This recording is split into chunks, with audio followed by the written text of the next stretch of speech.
Como eu saí de lá, entrei aqui de novo, ele não está com as informações do chat, né, que eu fechei. Ele grava, eu não sei se alguém já acessou nossas aulas gravadas, ele grava 2 arquivos, é bem bacaninha, o vídeo e grava um arquivo de texto com chat. Então, tudo que a gente escreve no chat fica registrado lá.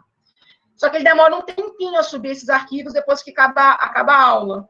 Então, eu lembro de que eram 3 grupos, e mais a Érica. A Érica ainda não voltou, eu acho. Deixa eu ver se a Érica está por aqui. Então, não deve estar com a câmera ligada. Ó, ela está aqui sim, só não estava com a câmera ligada, eu sabia. Érica, começa por você, depois a gente vai para os outros grupos.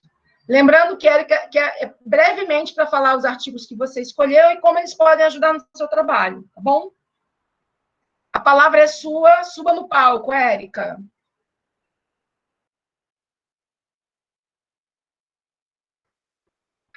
Ok. Eu vou compartilhar a tela, tá? Okay. À vontade. O microfone está funcionando, só estava desligado. Okay. Cadê? Aqui. Só um minutinho, Érica. Os próximos grupos que forem apresentar, se forem mostrar alguma tela, já deixa engatilhadinho aí, para a gente ganhar tempo de discussão, tá? Érica, pode começar. Okay.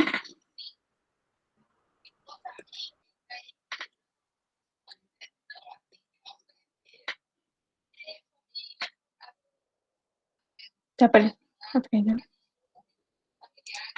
Vocês estão vendo a PVC? Sim. Okay. Eu faço parte do PDPD, que é um programa que chama Pesquisando Desde o Primeiro Dia, que é um programa de pesquisa que incentiva os ingressantes, né, na UFABC a entrarem no mundo da pesquisa e tudo mais. E o tema do meu PDPD é sobre topofilia e topofobia no ambiente escolar. E, no caso, a área de... a nossa comunidade de estudo é a UFABC, né, o campus de São Bernardo, e onde o objetivo é analisar os níveis de topofobia e topofilia, né? Onde topofobia seria os sentimentos negativos ao ambiente e topofilia os sentimentos positivos. E os artigos que eu escolhi foram o lugar...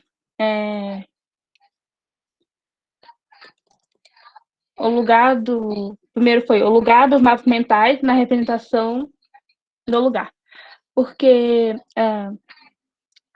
o meu professor orientador, né, pediu para os alunos pegarem um papel vegetal e colorir, né, com a cada cor representando um nível de sentimento que ele sentia com relação aos espaços, né? Assim, tipo no bloco alfa, na biblioteca, no RU, etc. Então, eu escolhi um artigo, né, que fala sobre a importância dos mapas mentais para traduzir, né, os sentimentos que nós sentimos em relação aos lugares. E, basicamente, o primeiro artigo falava como que o mapa mental consegue fazer isso, sabe?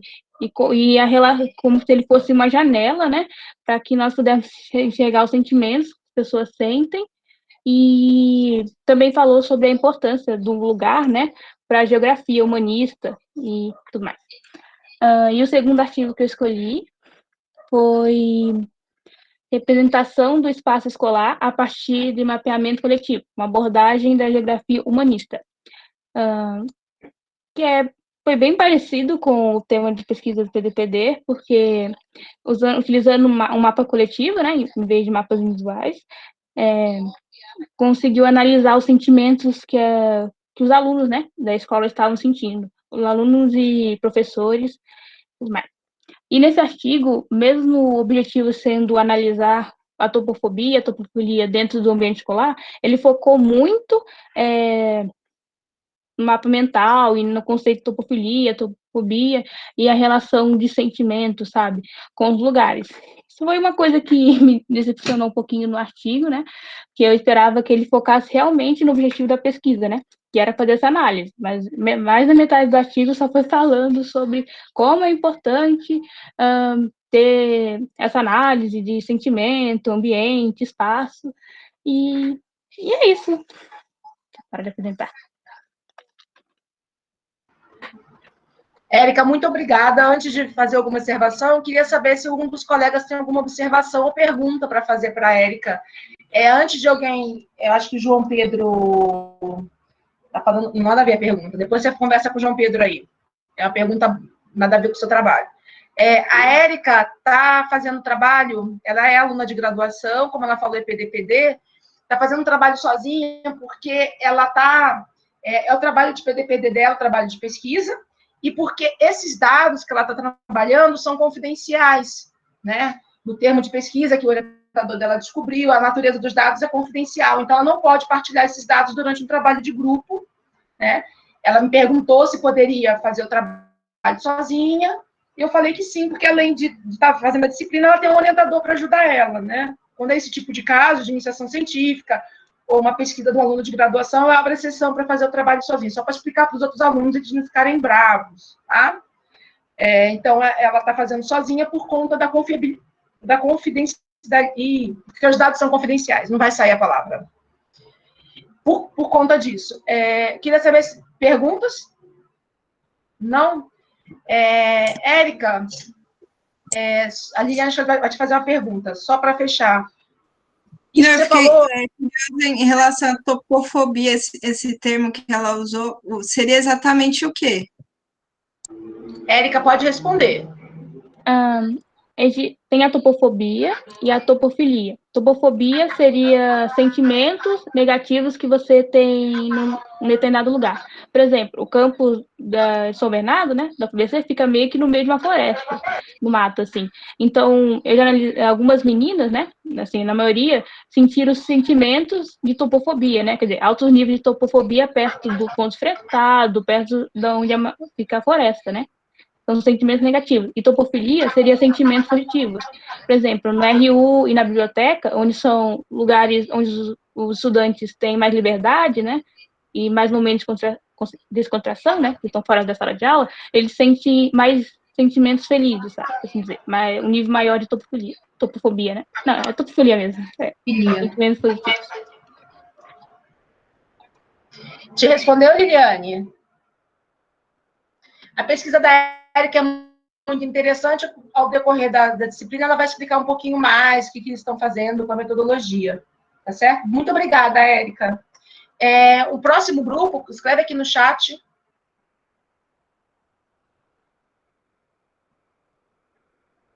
Então, levanta a mãozinha próximo a apresentar. Acho que ninguém que está aqui é de grupo que não apresentou ainda nas figurinhas. Será que o povo ainda não voltou? João Pedro. Tá bom, João Pedro. Pode abrir seu microfone. Professora, eu vou compartilhar aqui uma apresentação. Ok, Giovana. Enquanto você está compartilhando, eu só estou falando que vi que você está aí, tá, Giovana? Espera aí, meu Deus. Giovana, você é outro grupo, né? Ruim administrar isso, né? Online, porque a gente vê um número limitado de carinhas aqui, e às vezes a pessoa responde pelo chat, levanta a mão, uma confusão danada. Então, vamos lá. Acho que a gente está indo bem hoje. Vocês estão vendo a minha tela? Põe em modo apresentação, João. Beleza. Então, a gente pegou como referência, assim, primeiro vou apresentar o tema de interesse nosso, que é usar dados espaciais, né, dados geolocalizados para analisar processos de segregação espacial e desigualdade no território. E aí vem esse interesse, né, de compreender os processos de segregação e de acesso a oportunidades. Aí, falando de acesso a oportunidades, a gente encontrou um exemplo bem legal do IPEA, que tem um projeto de pesquisa já que pega diversos dados, diversas informações em parceria com o Ministério do Desenvolvimento Regional e usa diversos dados socioeconômicos aplicados no espaço para ver para estabelecer índices de acesso, de acessibilidade a cada bairro, a cada região, e cruzar isso com dados econômicos, sociais. Mas o que são essas oportunidades? São direitos, né? Assim, não é muito diferente do que a gente fala da pesquisa Origem e Destino, né, que já citaram aí, mas então eles têm uma metodologia lá, mas basicamente oportunidades são emprego, serviço de saúde e educação, que são as que foram incluídas no primeiro relatório, que foi de 2019. Atividades culturais e de lazer vem por aí, a gente ainda não sabe se vai ser incluído no 2020. E uma coisa muito legal é que esse projeto ele oferece dados abertos, então toda a base de dados, eles têm um geopackage que eu ainda não cheguei a abrir, mas é um geopackage meio grande, tipo, mais de 200 megabytes, e aí eles trabalham com esses microdados e tudo, todos georreferenciados. Porra, peraí, passou. E então esses dados aqui, isso aqui são algumas aplicações de alguns dos artigos publicados pela equipe desse projeto do IPEA, e aí mostra acesso a emprego, a educação, a saúde e outras oportunidades, e cruzando elas com os sistemas de transporte. Então,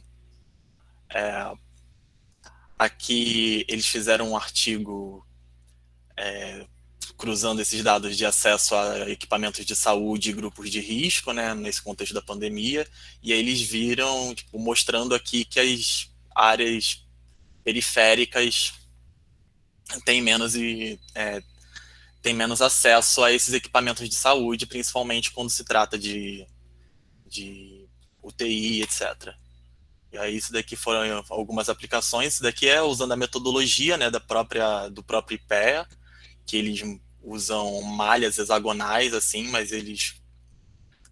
elas podem ser distribuídas em diferentes recortes territoriais, então podendo ser bairros ou distritos, dependendo da cidade, né? E aí tem aqui mais ou menos, isso daqui é o índice feito para as capitais, né? Algumas capitais, se eu não me engano foram 7 capitais brasileiras, que mostra a quantidade de empregos acessíveis a 30, 60 e 90 minutos, se eu não me engano, de transporte público. E aí mostrando um índice de acessibilidade a empregos no território da cidade. Então, a nossa proposta de trabalho, né, isso aí claro que vai mudar, provavelmente vai mudar ao longo da disciplina, mas é usar dados como esse do acesso à oportunidade, não necessariamente, mas para analisar e compreender alguns processos de segregação, desigualdade e acesso a esses direitos, a essas oportunidades na cidade de São Paulo. E então a gente usa outras possíveis fontes de dados, a própria pesquisa Origem e Destino, que tem uma matriz muito boa, apesar de ter alguns probleminhas metodológicos que não vem ao caso, a plataforma Mobilidades do ITDP Brasil, do Instituto de Políticas de Transporte e Desenvolvimento, que eles usam até alguns dados do acesso a oportunidades mesclados às malhas de transporte, e, claro, dados censitários aí das pesquisas do IBGE, não necessariamente apenas do censo, mas algumas coisas como o PNAD, por aí vai. E aqui são as referências aí dos artigos publicados e do próprio relatório do acesso a oportunidades. Mas é isso, gente. Não é nada muito elaborado, mas é mais ou menos a ideia de usar esses dados espaciais para medir, mensurar processos de segregação e de acesso a oportunidades, a direitos. É isso, valeu, professora. Obrigada, João. Pessoal, alguém quer fazer alguma pergunta?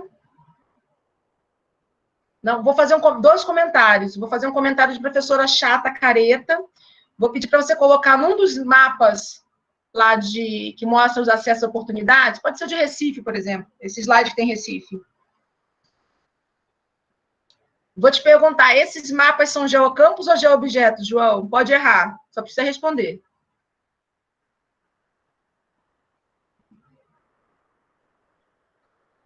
Tava com o microfone desligado, acho.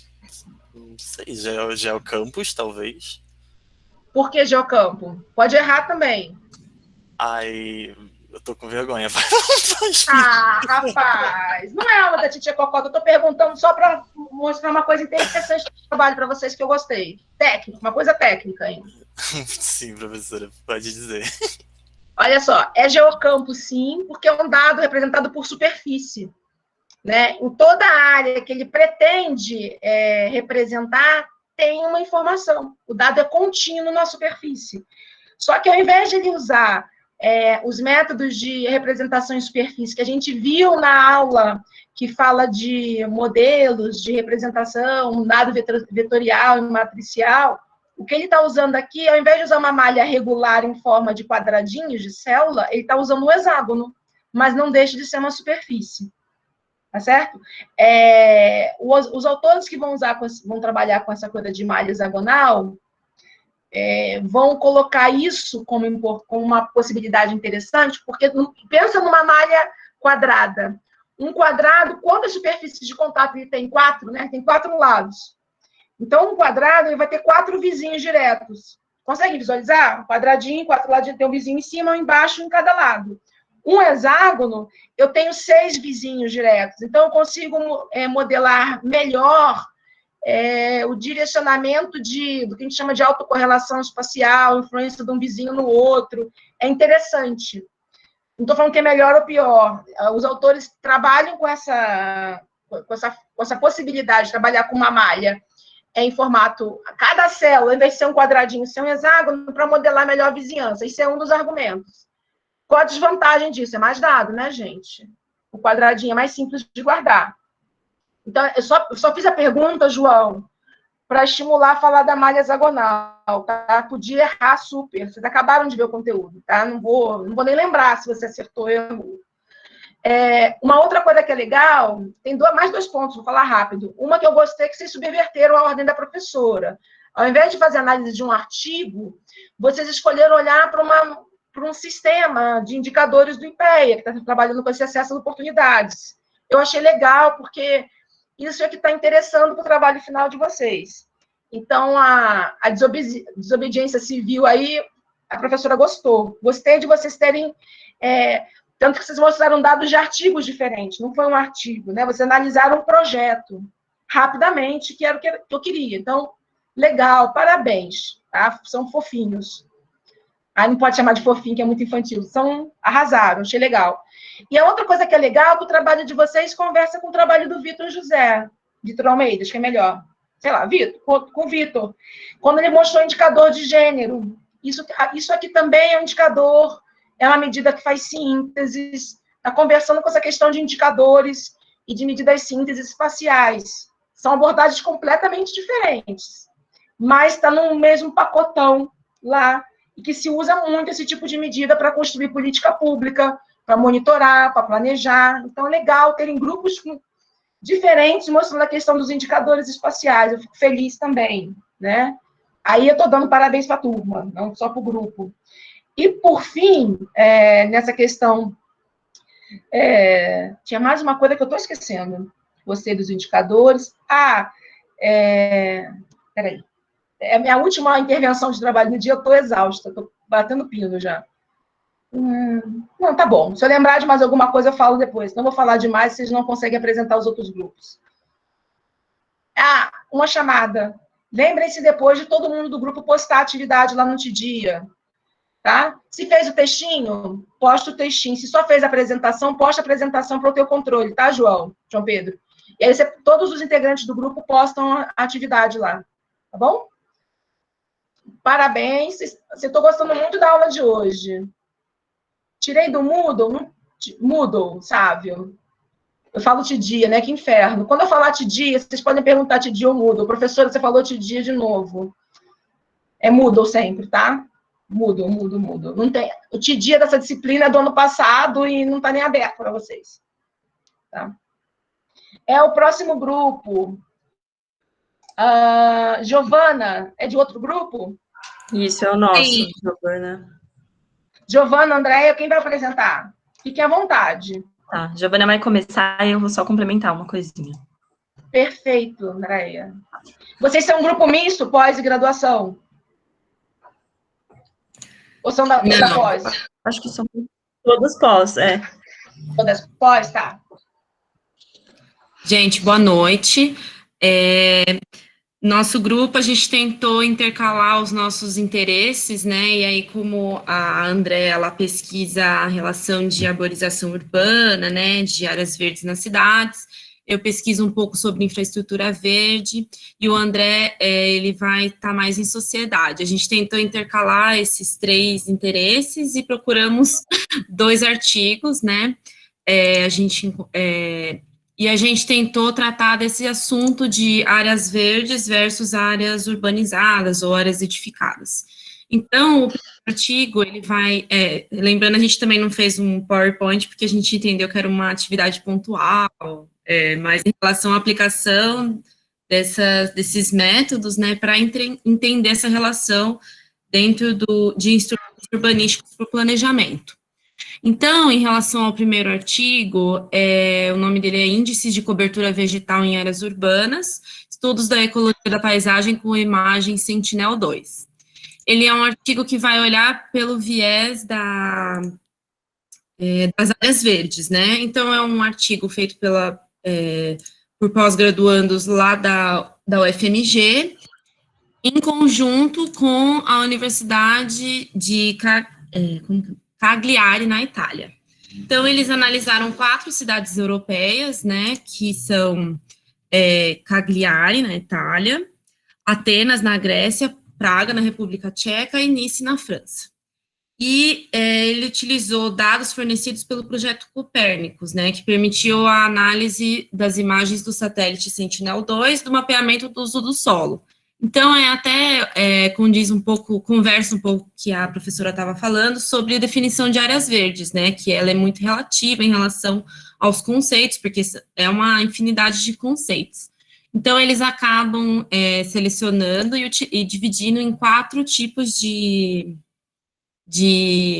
áreas verdes para o cálculo do índice de vegetação por diferença normalizada, né, do NDVI.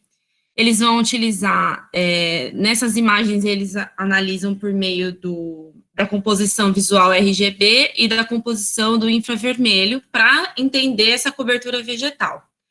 E aí, nesse sentido, eles criticam muito os rankings generalistas de cidades verdes, e para justificar isso, eles utilizam uma métrica de ecologia da paisagem, que é o efeito de borda.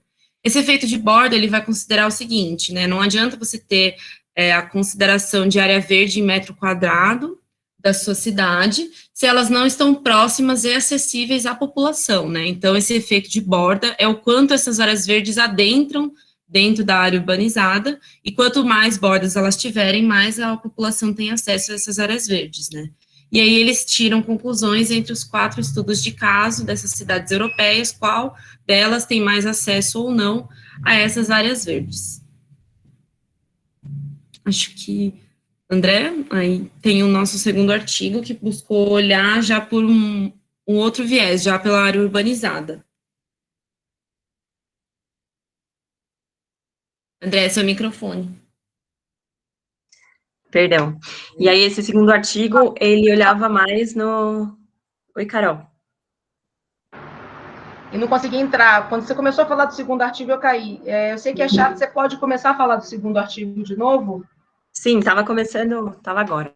Tá bom. O segundo artigo, ele vem com um olhar mais da mancha urbana. Então, também é da mesma revista, da Revista Brasileira de Cartografia, e ele traz uma proposta de análise da mancha urbana, da aglomeração urbana de Piracicaba, e usa essa aglomeração para trazer uma nova proposta metodológica de métrica de distribuição espacial dessa mancha urbana. Ele escolheu essa região porque compreende 23 municípios que são de médio e de pequeno porte, então ele queria mostrar bem claramente as diferenças dessas manchas, dessa formação urbana, olhando para os municípios que são menores, né, que são de pequeno porte e de médio porte. O que ele traz de diferença aqui na metodologia, não sei se eu vou conseguir explicar tão bem, não tenho tanto domínio, mas ele sai da questão dos censos, da parte do IBGE, onde usa o setor censitário, para trabalhar com as células regulares que mostram aí alguns indicadores espaciais e não espaciais. É diferente dos setores censitários, ele trabalha com essas células quadriculadas que ele fala aqui, que traz uma precisão maior do que o método mais utilizado, que é esse por setor censitário. E aí ele usa o ArcGIS para fazer toda essa análise dessas células que ele pega do IBGE, e aí ele traz que é possível enxergar melhor por meio dessa metodologia, é possível, inclusive, perceber aí que a resolução fica melhor e que é um ganho, e ele incentiva que outras pessoas passem a usar essa nova metodologia. E aí, do ponto de vista de entender essa área de aglomeração urbana, ele percebe que a aglomeração urbana das cidades maiores, ela acontece de modo mais circular e não longitudinal, o que mostra uma característica muito comum para o processo de urbanização aqui do Brasil, né, que vai para todos os lados e não seguindo só um eixo. E aí ele coloca mais ou menos isso. Aí o que a gente fez? A gente, na verdade, comparou os dois, né, que os dois usaram dados georreferenciados de livre acesso. Então, no primeiro caso, foi do projeto europeu, e no caso do segundo, foi pelo IBGE, que foram utilizadas métricas de ecologia da paisagem para ambos os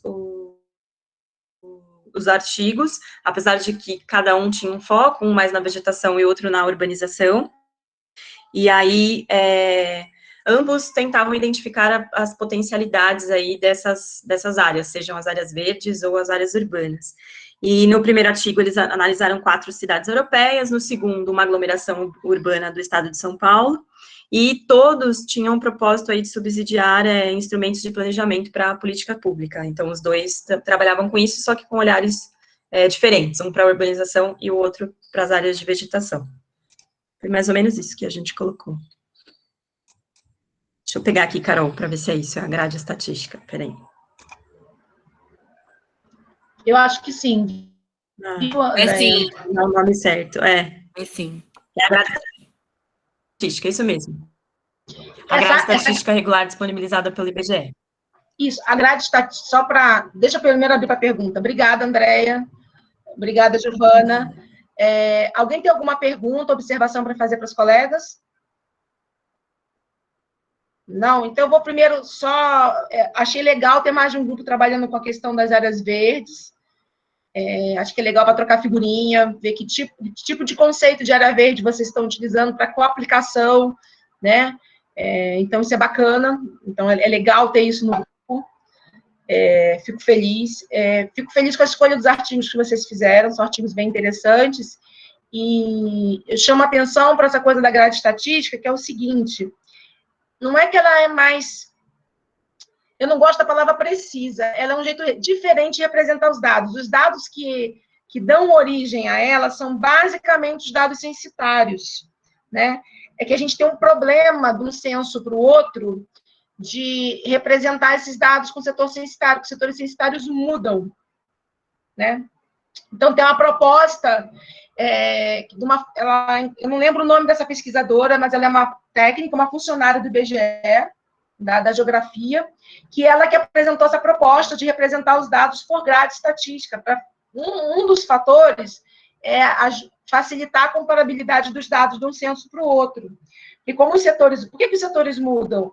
Gente, uma área ficou mais densa, tem que fazer setor censitário menor para o recenseador poder cobrir. A gente vai falar disso com mais detalhe para frente, vai falar um pouco de dados censitários, né? É tema do curso. Mas essa é um dos motivos. O outro, quando ela fala de ser mais exato, na verdade, o que ela está falando tem setores, por exemplo, que são setores muito grandões, porque eles são pouco povoados, né? Imagina um setor na área rural, não vou falar na área rural, imagina um setor que pega uma área de preservação, né? Às vezes a população é um setor gigante, vamos fazer um gigante com as minhas mãos, tá? Desse tamanhão, assim, esquece escala, em relação... Vamos supor que o mapa tem o tamanho da tela, tá? Esquece a escala. E eu tenho um setor que é desse tamanho aqui, ó, do tamanho da minha mão, das minhas duas mãos juntas. Só que a população está concentrada aqui nesse pedacinho, ó. Vamos pensar assim, perto dos meus dedos da mão esquerda. A população está só aqui, o resto é tudo corpo d'água, é tudo área de preservação. Minha câmera está desligada. Que legal, né, gente? Fico com a mão que nem uma maluca, dando exemplo, mas a minha mão. Então tá. A tela do computador... Eu achei que era a internet que estava bugada. A professora louca que não liga a câmera. Não é. Né? Isso aqui vai ser vergonha minha para o futuro, quando eu tiver mais velho, olhar minhas primeiras aulas remotas. Vai ser engraçado, aliás. Eu não assisto os vídeos, tá? Igual ator que não vê novela, eu não assisto os vídeos porque é vergonha. Mas vamos lá. Imagina a tela de vocês, o mapa do tamanho da tela, esquece, então não estamos falando de escala, eu tenho um setor censitário desse tamanho, grandão, assim, tamanho das minhas mãos juntas, né? E apenas essa área, perto dos meus dedos aqui, tem gente, o resto é tudo corpo d'água, área de preservação, enfim, por N motivos é uma área que não tem ninguém, tá? Vamos pensar em uma área de corpo d'água. O que acontece? Quando esse está representado como um setor censitário, ele vai pintar todo esse espaço, toda essa área, né, quando eu faço um mapa temático, como, por exemplo, tendo população de alta renda, como sendo, por exemplo, dizendo que tem 1.000 pessoas aqui, mas as 1.000 pessoas não estão distribuídas nesse setor de forma uniforme, tá? Não tem uma pessoa a cada quilômetro quadrado, sei lá, metro quadrado. Não está numa grade regular, elas estão concentradas num pedacinho. E aí, quando faz a grade estatística, eles fazem essa ponderação, eles entram além da camada de setor censitário, na camada de imagem de satélite, onde tem gente, onde tem a mancha urbana. Então, ele é um dado mais exato por conta disso. Não é porque ele é melhor ou pior, né? Eles usam uma coisa que se chama de... não é densimetria, dados, estratégias desimétricas. Não sei se eu escrevi certo isso aqui. Eu acho que é assim, ó.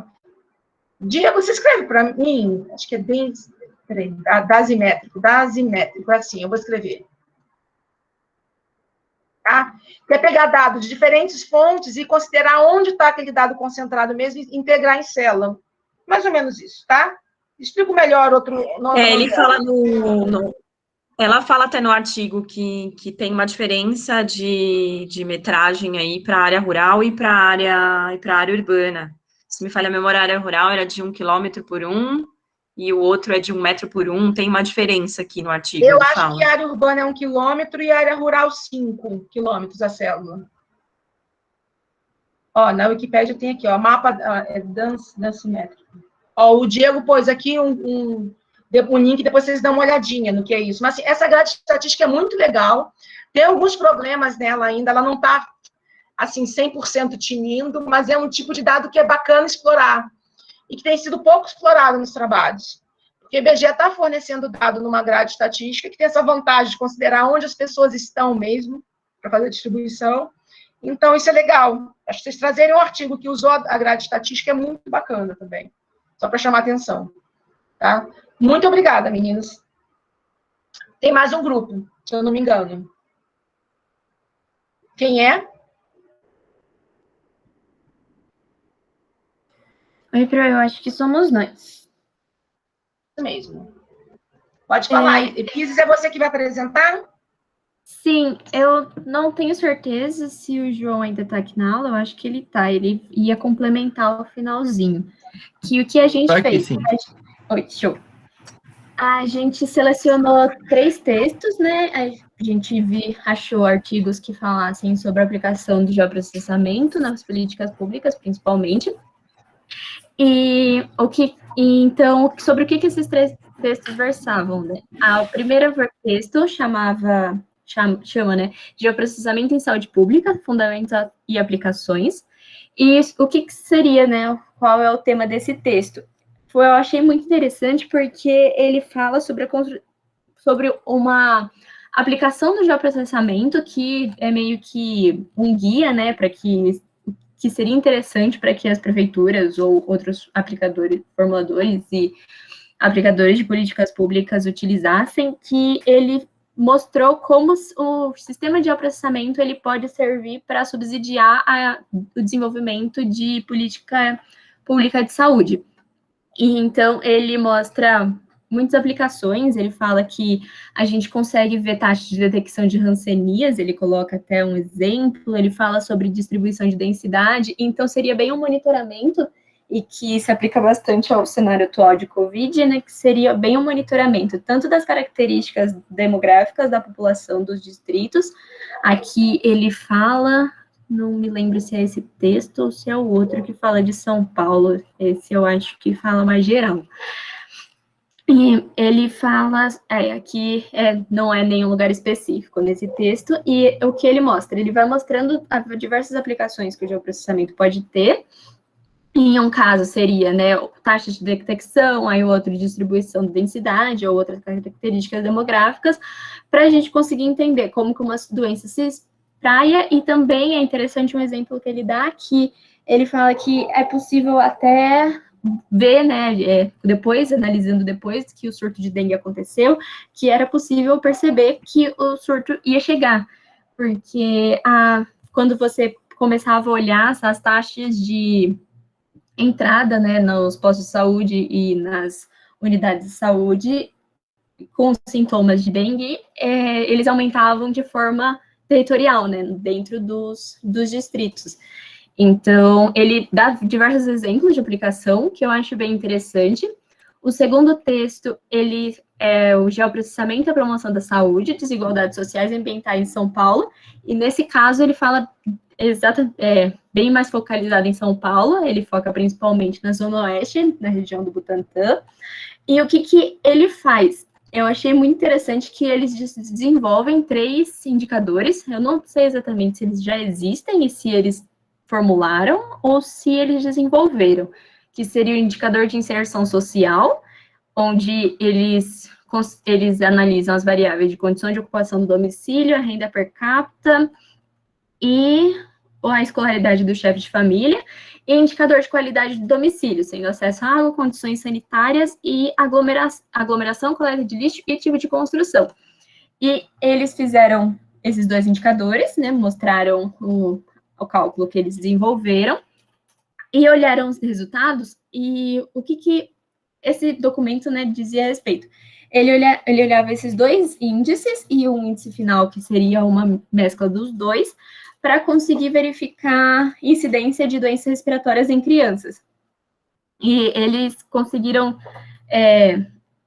a partir, né, dessa análise, eles conseguiram ver, né, quais seriam as principais variáveis e como estariam os territórios distribuídos demograficamente. E eles falavam, né, que essa seria uma estratégia de promoção da saúde, onde certos territórios, principalmente, por exemplo, aqui, o grupo 4, que ele demonstra no texto, que seria a área mais a oeste da cidade, que tem mais crianças por domicílio do que todos os outros grupos que eles analisaram. Então, esses grupos, as estratégias de promoção da saúde respiratória de crianças deveriam ser muito mais focalizadas ali e aplicadas dentro das próprias UBSs. O último texto, aí eu acho que o João pode falar um pouco melhor do que eu, que é o geoprocessamento aplicado à gestão de transportes públicos, que também trata bastante desse sentido, né, de como o geoprocessamento pode nos ajudar a elaborar políticas públicas. João? Esse terceiro texto que a gente selecionou aqui para fazer um estudo sobre ele basicamente faz o que a pesquisa de destino faz, só que como ele é um pouco mais antigo, então eles usam uma metodologia que na verdade eu não sei quando que, de fato, a pesquisa de origem e destino começou a ser realizada aqui em São Paulo. Mas esse estudo ele foi feito lá em João Pessoa, que basicamente eles usaram informações de SIG e informações, e uma metodologia que eu também desconhecia, não sei se a senhora conhece, professora, que se chama diagrama de Voronoi, que você faz a criação de alguns polígonos no próprio shapefile, considerando os pontos de ônibus, nesse caso, de um bairro específico que eles fizeram o estudo, e a junção desses pontos de ônibus, eles formaram alguns polígonos que eles chamavam de áreas de influência. E aí, juntando essas informações com as informações de densidade populacional, eles desenvolveram 2 mapas para entender quais eram as áreas que mais tinham uma demanda maior de pessoas que utilizavam transporte público, e a partir disso, como que os órgãos poderiam utilizar essas informações para fazer uma gestão mais adequada da malha de transporte público naquele bairro de João Pessoa, né? E claro que podendo ser estendido para todo o município de João Pessoa. E basicamente isso.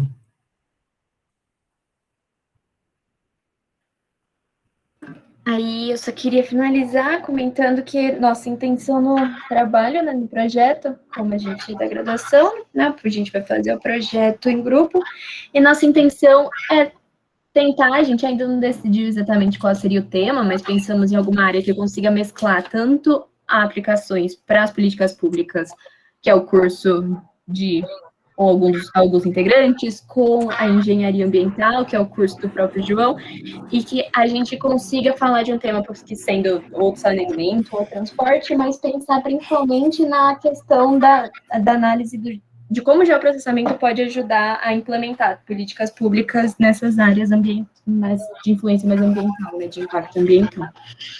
Acho que é isso. Muito obrigada, Isa. Eu maluca aqui, queria desligar o microfone e desliguei a câmera. Desculpa eu ter desligado a câmera, viu? Não foi de propósito.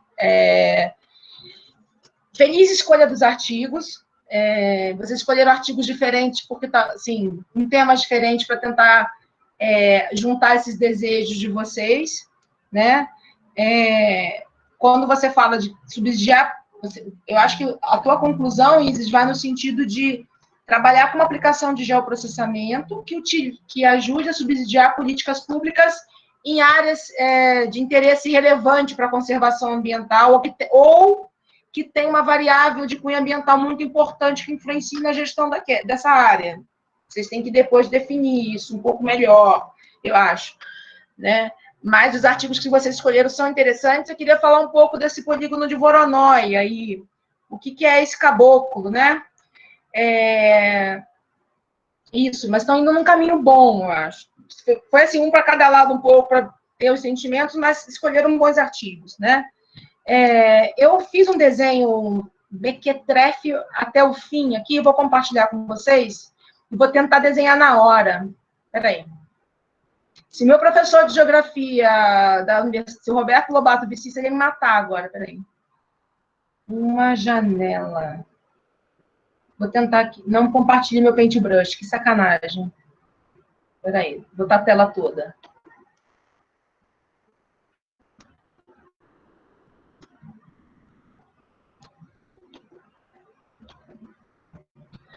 Vocês estão vendo a própria tela e o plano de ensino no fundo, não é isso?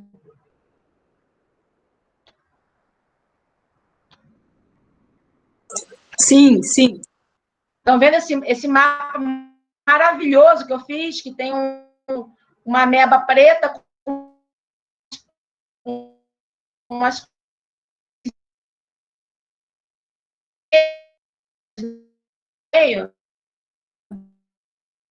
Professora, eu não sei se é para mim, mas o áudio está falhando.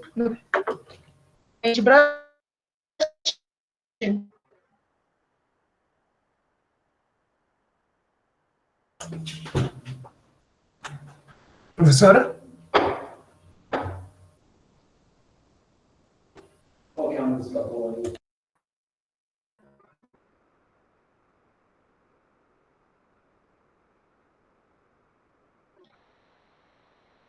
Vou de novo. Meu áudio melhorou?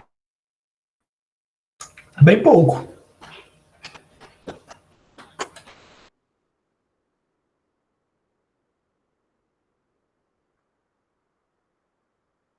Eu vou desligar o vídeo.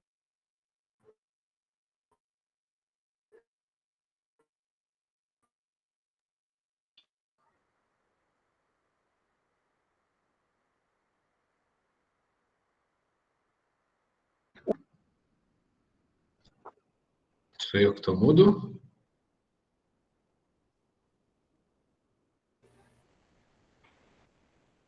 Professora? Eu acho que travou o vídeo dela. Ok. Ok. Eu acho que talvez ela tenha caído, né? Sim, porque até o vídeo dela tá travado. Beleza.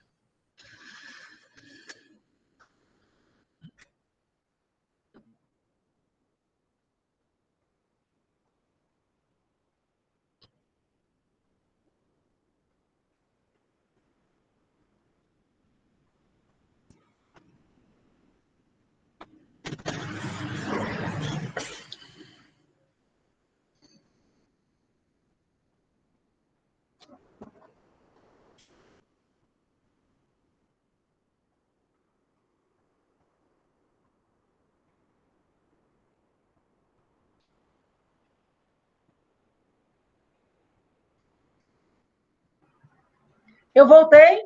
Voltou? Voltei? Com a imagem toda? Não. Não, então eu vou desligar a imagem e deixa Voronoi para lá. Voronoi já era. O que eu fiz aqui? Eu entrei eu estou compartilhando o meu celular, estou usando o meu celular como ponte como acesso Wi-Fi. Eu queria explicar o Voronoi, mas basicamente o que o Voronoi faz, esse polígono de Voronoi, ele pega uma representação por pontos, tá certo? Um mapa que é de pontinhos, e ele traça polígonos em função da densidade desses pontos, tá? Depois vocês podem olhar, é uma metodologia já consagrada para fazer esse tipo de coisa, para criar áreas. O que acontece? Veja o seguinte, quando a gente tem o setor censitário, por exemplo, o setor censitário é uma unidade espacial de levantamento.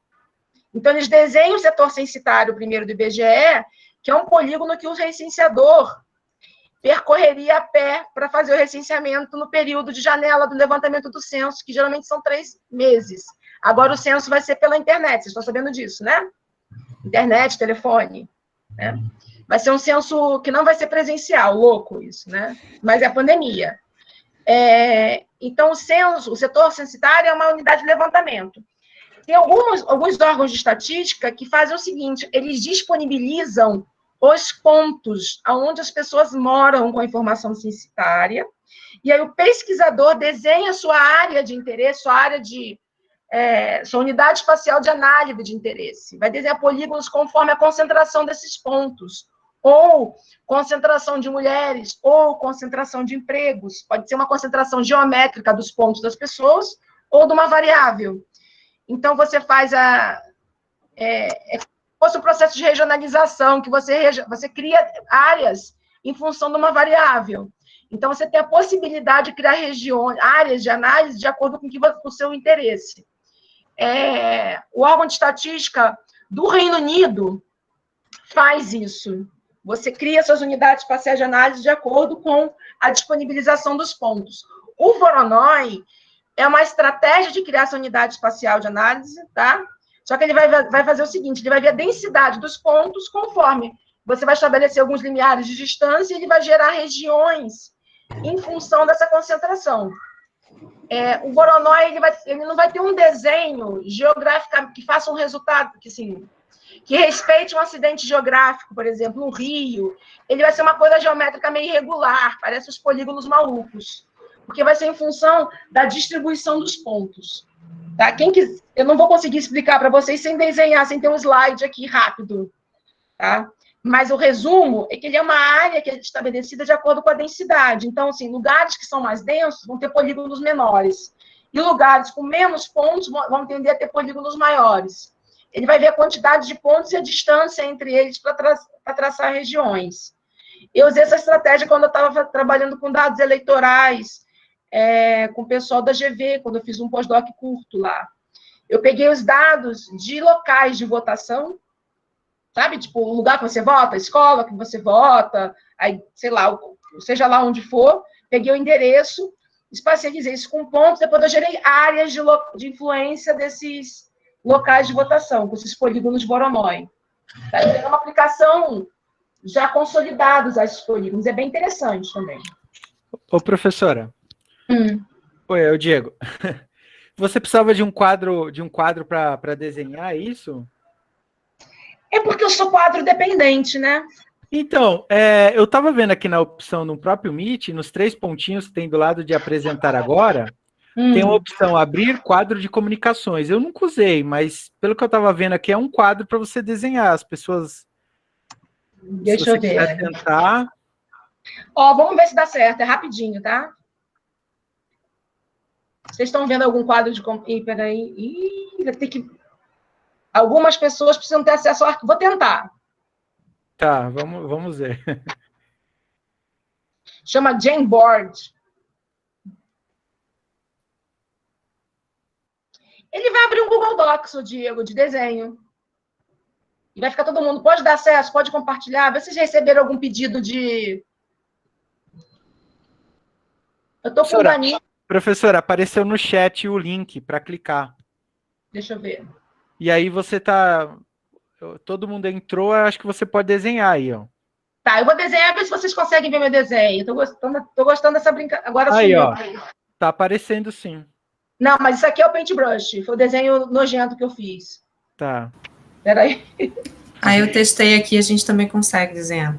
Ah, mas agora eu perdi a janela, a pessoa esclerosada. Deixa eu ver se eu acho ela. Achei. Vou desenhar aqui. Vamos ver se vocês conseguem ver. Vocês abriram o link, vocês vão ver aí. Estão vendo uma ameba nojenta preta? Não, então esquece. Vamos ver o Paintbrush. Sim. Estamos vendo. Demorou.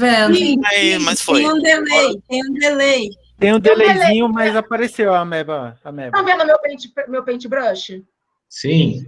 Pode ser no Paintbrush. Depois eu vejo um tutorial dos meus professores do ensino médio fundamental que ensinam a usar ferramentas do Google. Aí eu aprendo a usar o Jamboard direito. Pode ser? Ó, finge que isso aqui é o Brasil. Tudo bem? É um Brasil e aqui tem os pontos de uma variável, sei lá, ocorrências de incêndio florestal. Cada cruz dessa é um incêndio. É mentira, tem muito mais incêndio florestal. Tudo bem? Beleza? Cada cruzinha dessa é um incêndio. Vocês estão vendo? Tá carregando ainda. Deve demorar um pouquinho para aparecer essas cruzes. Vocês não estão vendo o Paintbrush na tela compartilhada, não? Não? Então a gente esquece. Tá me dando muita fadiga. Ó. Esquece. Vou falar que nem meu filho. Esquece isso. Eu vou aprender a usar esse quadro aí no final de semana, fazer mais uma aula tutorial com meus alunos. De fundamental e faço o desenho do Voronoi para vocês. Ou pego um videozinho e mostro para vocês. Tá dando muita fadiga, esquece. Muito rolo, vai ficar uma gritaria. Abre isso, abre aquilo, eu fico... Não dá. Muito improviso. Vou tentar... Diego, ficou boa a dica. Eu vou ver como é que funciona, como é que troca a cor. Eu vou precisar trocar de cor. Aprender na hora não vai dar certo aqui. Mas o Voronoi é uma estratégia de você criar polígonos a partir de pontos. E ele vai criar mais polígonos aonde tiver mais pontos. Fica a dica, resumindo. Depois a gente explica um pouco mais. Eu deixo um link para vocês olharem isso lá no Moodle. Só para fechar a apresentação desse último grupo, essa estratégia de Voronoi ela é muito legal para compatibilização de dados também. Você vai ver muito nisso. Então, foi legal vocês trazerem isso para cá. Tá? A gente está 20 para as 9, nossa aula acabaria às 9 horas. Eu acho que a gente pode encerrar por aqui fazendo uma síntese do que aconteceu na aula de hoje e planejar os próximos passos, né? Eu acho que a aula de hoje, mesmo que não tenha sido do jeito que é uma aula presencial, a gente cumpriu um objetivo dela, que era fazer vocês pensarem nos trabalhos, trazerem questões. Nós falamos de dados, de metodologias diferentes, vocês conheceram um pouco o trabalho um do outro, então teve grupos, 2 grupos que estão trabalhando direta ou indiretamente com a questão de indicadores, né? Com interesse nisso, de indicadores, ou indicadores espaciais, ou índices espaciais. 2 grupos estão trabalhando com áreas verdes.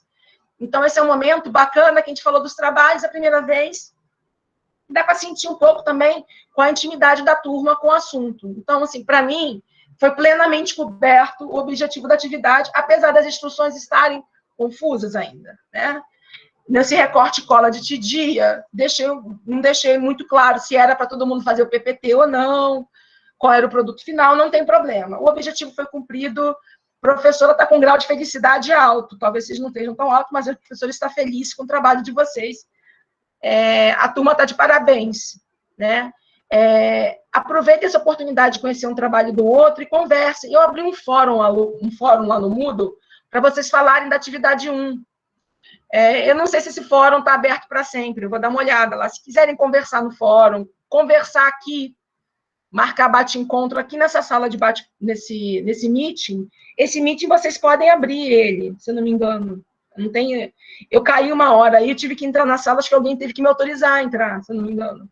Então, esse meeting é nosso. Tem o Gator Town também, que vocês podem entrar. O Gator Town eu não preciso estar lá para vocês entrarem, você pode marcar um café. Vamos fazer um café virtual numa mesinha do Gator e conversar sobre o trabalho? Fiquem à vontade, o espaço... eu estarei lá no horário da aula, mas vocês podem entrar a hora que vocês quiserem. Quer entrar lá agora, saiu da aula, tá animadaço, quer falar mais de gel? Pode. Mentira, ninguém vai fazer isso agora, né? A gente vai descansar, somos seres humanos, né? Mas, assim, o espaço é de vocês, tá? O que eu vou fazer? Eu tinha planejado a gente fazer a primeira parte da aula, apresentação dos trabalhos, e na segunda parte dar um conteúdo teórico. Não deu, mas não tem problema. Eu vou jogar um pouco das atividades para frente, tá? Vou reorganizar o nosso plano de ensino de novo. Vejam, a quantidade de trabalho durante o curso não vai alterar, eu não vou mudar isso. Eu vou só jogar as datas de entrega uma semana para frente das atividades. Tudo bem? A atividade que está colocada para a próxima quarta-feira não vai mudar essa, porque era para terminar a parte de introdução ao QGIS. A introdução ao QGIS está dividida na atividade 2 e 3. Então, quem quiser participar, fazer, né? Quer dizer, a graduação tem que fazer, né? Vai ter que entregar essa atividade, mas após não precisa, faz se quiser. Então, quarta-feira está reservado a gente tirar dúvidas dessa atividade. Então, isso não vai mudar. O que eu vou mudar é o calendário de apresentação da atividade 4, que é sobre cartografia temática, que ela é, de novo, uma atividade em grupo, e essa é obrigatória para pós também, tá?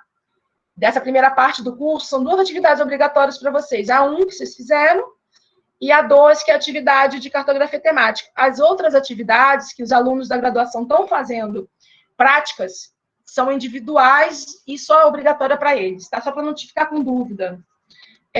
Vou jogar uma aula para frente isso, tá certo? Vou ajeitar esse calendário, então não fiquem preocupados. Na próxima aula de sexta-feira, a gente vai cobrir escalas e cartografia temática, só o que é, e sistemática. Tudo bem? Eu estou replanejando em função do tempo que a gente gastou aqui com a atividade 1, que eu achei que foi ótimo, né? Se a gente tivesse em sala de aula, não ia cair a internet, a comunicação é outra, né? Então, eu vou abrir aqui o plano de ensino. Vocês conseguem ver minha tela compartilhada, né? Deixa eu abrir aqui o plano de ensino. Vocês estão vendo o meu plano de ensino aí na tela? Ainda não. Ainda não? Deixa eu ver se de novo. Gente, eu implorei aqui em casa para colocarem mais um monitor para mim, não rolou. Na próxima aula eu terei 2 monitores.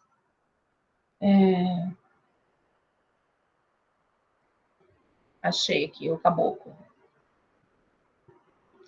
Só para eu explicar. Estão vendo agora? Tá vindo? Sim, agora tá vindo. Tá. Estão vendo? Tá um tamanho bom? Tá. Então, assim, só para a gente fazer, eu vou atualizar, vai estar no final de semana já isso no Moodle, tá? Vou fazer isso amanhã, no domingo já está tudo atualizadinho. Hoje a gente ia fazer a apresentação da atividade 1, foi feito. É para fazer a entrega, para quem está fazendo a graduação, é para entregar no Moodle a parte 1, né, de introdução ao QGIS, que é a atividade 2, então, o pessoal da pós não se preocupa, o pessoal da graduação posta a atividade 2. E hoje, a gente veria esses 2 tópicos de teórica aqui, ó, escala e cartografia, temática e sistemática, basicamente. Não deu tempo, eu vou jogar esses 2 assuntos para a próxima sexta-feira, que seria a apresentação dos trabalhos de cartografia temática. Essa apresentação vai ser para outra sexta ainda. Eu vou reagendar isso aqui, tudo bem, gente? Porque aí, na próxima sexta-feira de encontro síncrono, eu vou falar de escala, Vou falar de cartografia temática e sistemática, aí vocês vão ler um texto após essa aula que fala especificamente, detalhadamente de cartografia temática e vão fazer uma atividade sobre cartografia temática, que é uma atividade em grupo, sim, não vou falar a palavra preconceituosa, simples, tá? Vocês podem até repetir os grupos da atividade 1. Por que em grupo? Só para ser um pouco mais rápido, tá certo? Se quiser misturar pós e graduação, não tem problema. Vocês vão ler o texto de cartografia temática, acho que basicamente é isso, vai fazer não pode ou não fazer um fichamento, se quiser, eu vou dar uma olhada lá com calma, mas vocês vão escolher alguns mapas temáticos em sites de pesquisa ou em sites de produtores de mapas, e vão analisar ele segundo a tipologia que está lá no artigo. E vão dar um parecer, tipo joinha, mapa maneiro, dislike, mapa ruim, e dizer por quê. Mais ou menos isso a atividade. Tudo bem? E aí o produto final vai ser um PPT com resultado e apresentações rápidas, para a gente conseguir cobrir mais um tema. Beleza, pessoal? Vai estar tudo no Moodle bonitinho. Eu só estou avisando para vocês passarem no final de semana calmos, né? Eu vou jogar as atividades uma semana para frente. Não se preocupem. Tudo bem? Não consigo fazer isso dando aula ao mesmo tempo. Eu fico maluquinho. Tentei aqui. Vocês falando, eu mexer, mas não rolou. Então, eu vou sentar com calma e vou ajustar o calendário. Tá bom? Para não ter desespero, vida louca, tipo, não entendi, para ficar mais calmo. Tá? Alguém com L ia começar, Liliane ia falar. Não, eu acho que eu entendi, cara. Só para confirmar, o texto, então, seria esse da Archela, que se pronuncia? Orientação metodológica para a construção e leitura de mapas temáticos? Sim, atividade 3 ainda não está publicada lá no Tidia. Eu vou arrumar tudo bonitinho, ajeitar no plano de ensino já está, né? Deixa eu ver aqui. Eu já faço a menção ao artigo, deixa eu ver. Já está aqui, ó, está online. Quem quiser já pegar o texto, pode. Mas, assim, eu vou ajeitar o cronograma para vocês fazerem a atividade com mais respiro e fazer sentido. Como é que vocês vão fazer uma atividade de cartografia temática se eu nem falei ainda de cartografia sistemática e temática? Tudo bem? Tem uma lógica aí, tá? Então, assim, primeiramente, obrigada pela apresentação, por terem se esforçado em fazer o que entenderam da atividade, que não estava claro lá no AVA, no Moodle. Então, obrigada pelo empenho, pela escolha, por terem se organizado em grupos, tá? Assim, foi super legal, com todos os problemas técnicos aqui, né, de comunicação, foi super legal a atividade. Então, agradeço a vocês de terem feito, de estarem aqui na sexta-feira à noite para a gente ver, escutar o outro, né, escutar os colegas. Então, essa coisa de escuta é muito importante. Então, obrigada por isso. Agradeço em nome de todos por um ouvir o outro, todos e todas. E parabenizo pelo trabalho, foi muito legal, tá? Esses ajustes de cronograma a gente vai precisar fazer, porque nunca tinha dado uma disciplina com conteúdo prático remoto, né? Desse tipo, né? Assim, então, a gente vai fazer esses ajustes e vai dar tudo certo, fiquem tranquilos, tá? Não vou apertar vocês com prazos aí, não. Então, obrigada, uma boa noite, descansem, fiquem com a família, façam o que for bom para vocês aí, tá bom?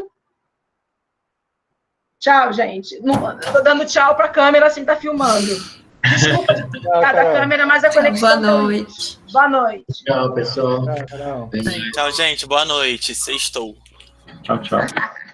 Professora? Carina? Oi, pode falar, Érica, eu tô aqui. Eu posso marcar um horário de... Desculpa a música de fundo. Pode. Eu posso marcar um horário com você terça-feira? Pode. Você me manda um e-mail, Érica, que agora eu vou desligar total. Tá bom, eu mando e-mail, tá. Tá? Aí eu marco lá direitinho e aí a gente conversa. Tá bom. Tá bom? Tá, tchau, boa noite. Boa noite. Tchau, Érica. Bom descanso. Eu também. Meu filho tá falando boa noite para vocês.